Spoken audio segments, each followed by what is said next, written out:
Ya, Anda kembali di One on One masih bersama saya Menteri Sosial Saifullah Yusuf. Gus Ipul, Ya, Mbak tadi Maria. kita masih banyak pertanyaan sebenarnya soal sekolah rakyat yang luar biasa ini Pak Menteri. Artinya begini, sebenarnya kalau kemudian ini ternyata anak-anak para siswa ini dijemput bola berdasarkan data yang ada, jadi nggak ada yang kemudian bisa mendaftar ingin sekolah di sekolah rakyat. Ada syarat-syarat tertentu tidak? Ya, memang kita nggak mau membuka pendaftaran. Kita seleksinya itu berdasarkan data dulu. Kalau misalnya ya di Jakarta Selatan kita mau ada sekolah rakyat itu karena gedungnya siap gitu. Maka kita berdasarkan data itu kita lihat yang di sekitar sekolah itu. Jakarta Selatan ya. Nanti kita jemput. Jadi tidak ada pendaftaran.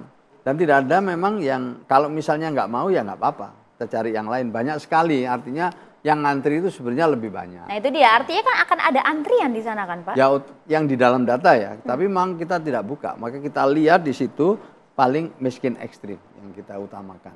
Setelah miskin ekstrim nggak ada, baru kita miskin. Gitu. Jadi memang prioritas, ada prioritas dan prioritasnya kita mulai dari data. Kita mulai dari data.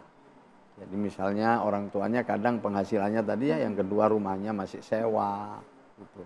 Kalau dari usia Pak, kan karena banyak juga kan kemudian sudah tertinggal bertahun-tahun, putus sekolah. Ya kita nggak beri batas itu ya, selama mereka mau dari keluarga miskin, maka itu Pak Prof Mukti itu menyebutnya multi entry, multi exit. Jadi ini bisa aja usia 9 tahun masuk kelas 1 SD. Oh. Jadi kita beri kesempatan seperti itu. Jadi supaya bisa tadi menjangkau yang tidak terjangkau. Karena masih banyak, data menunjukkan masih banyak anak-anak kita ini yang belum bersekolah. Saat ini berapa sih Pak jumlahnya, Pak Menteri? Kalau menurut data BPS yang terakhir itu lebih dari 4 juta. 4 juta siswa yang putus sekolah dan belum bersekolah. Ya, ini sedang didalami terus datanya itu, tapi cukup besar yang belum sekolah. Inilah yang menjadi atensi dari Bapak Presiden. Memang ada ya saudara-saudara kita, anak-anak kita yang memerlukan perhatian khusus dengan pendekatan khusus. Tugas Anda berat juga Pak Mensos ya? Ya enggak kan ini tugas bersama-sama menerjemahkan gagasan Presiden. Kalau sendirian mungkin berat, tapi karena ada Prof Mukti di kiri kanan saya, juga ada Kementerian Pan-RB, ada Kementerian Agama. Jadi semuanya menjadi ringan. Banyak sekali ya, misalnya seperti Pak Seskap itu Pak Teddy itu turun langsung, Mensesnek itu turun langsung, luar biasa. Jadi semua hambatan-hambatan yang ada itu bisa kita atasi. Karena kita perlu dukungan peraturan ya, kita perlu dukungan SDM, kita perlu dukungan sarana prasarana. Yang ini bisa dilakukan kalau kita kolaborasi. Nanti ijazahnya dari mana? Artinya? Ya sama resmi, karena ini kan ya dari sekolah resmi. Ya dari sekolah dong, kan. Tapi sekolah ini kan sudah sekolah resmi. Jadi ya setara dengan ijazah-ijazah sekolah yang lain. Kan sekolah ini ada izinnya seperti sekolah-sekolah yang lain. Sekolah-sekolah yang lain yang mengeluarkan ijazah siapa? Kan sekolah tersebut. Ya ini ya sekolah rakyat yang mengeluarkan ijazah. Oke, dan kurikulumnya berarti berdasarkan juga dari Kemendikbud? Oh iya, yang membuat kurikulum sepenuhnya Kementerian Dikdasmen. Dan juga termasuk rekrutmen guru. Itu yang menyediakan juga, yang memproses pertama kali adalah Dikdasmen. Karena Dikdasmen yang tahu guru-guru yang berkualitas, guru-guru yang boleh mengikuti proses seleksi untuk menjadi guru sekolah rakyat. Jadi banyak sekali di sekitar kita ini luar biasa yang membantu. Banyak juga yang swasta ya, yang bantu. Misalnya ada satu sekolah unggulan di Surabaya sana, Al Hikmah, memberikan LMS, Learning Management System, kepada kita secara cuma-cuma. Jadi dengan begitu ini ada semacam modul ajar yang bisa jadi pegangan para guru. Jadi kita bisa hemat waktu, hemat biaya, dan lain sebagainya. Dan setara dengan sekolah-sekolah unggulan. Jadi banyak sekali yang bantu kita dengan teknologi-teknologi yang ada, sehingga yang lama itu bisa jadi lebih cepat. Anda yakin mampu kemudian mengentas kemiskinan melalui pendidikan dengan sekolah rakyat ini dalam waktu singkat? Yang paling teruji dan terpuji mengentaskan kemiskinan itu ya lewat pendidikan. Jalan yang paling teruji dan terpuji. Menurut Prof Nuh begitu. Salah satunya melalui pendidikan. Salah satunya yang paling teruji dan terpuji adalah melalui pendidikan. Dan Memang 64% lebih ya keluarga itu tetap miskin. Anaknya itu tetap miskin. Jadi gini, 64% lebih anaknya tetap miskin kalau orang tuanya miskin. Ini data, saya pendapat saya, ini data. Tapi ada juga anaknya keluarga miskin yang sukses. Itu 30% lebih. Nah, maka kita buat ini yang 64% ini lewat pendidikan diungkit supaya nanti terus berkurang. Harapannya seperti itu kan? Harapannya seperti itu.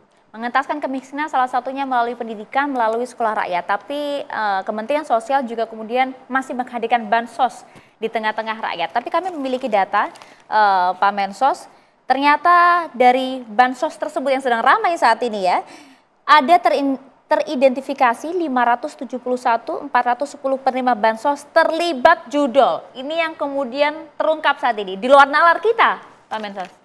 Ya, saya juga terkejut. Tetapi ini semua adalah bermula dari kita menindaklanjuti arahan Presiden tentang bansos tepat sasaran. Ini penting dulu. Jadi ini sesungguhnya judul besarnya itu adalah bansos tepat sasaran. Tapi digunakan tidak sesuai sasaran. Nanti dulu bansos tepat sasaran sesuai arahan Presiden. Dari awal begitu. Karena data menunjukkan banyak subsidi dan bantuan sosial itu yang ditengarai, saya bilang, yang ditengarai tidak tepat sasaran, termasuk program-program yang lewat Kementerian Sosial. Maka itulah kita mulai dengan Inpres itu nomor 4, berpedoman pada Inpres nomor 4 itu. Ketika kita berpedoman pada Inpres nomor 4 itu, yang tadi saya sebut di depan, maka ada banyak hal yang bisa kita lakukan. Di samping memperbaiki data dan pemutakhiran data beserta BPS, berikutnya kita melakukan konsolidasi dengan berbagai pihak, ya, sampai akhirnya seizin Presiden saya datang ke PPATK untuk menyerahkan seluruh NIK yang pernah menerima bansos dari Kementerian Sosial.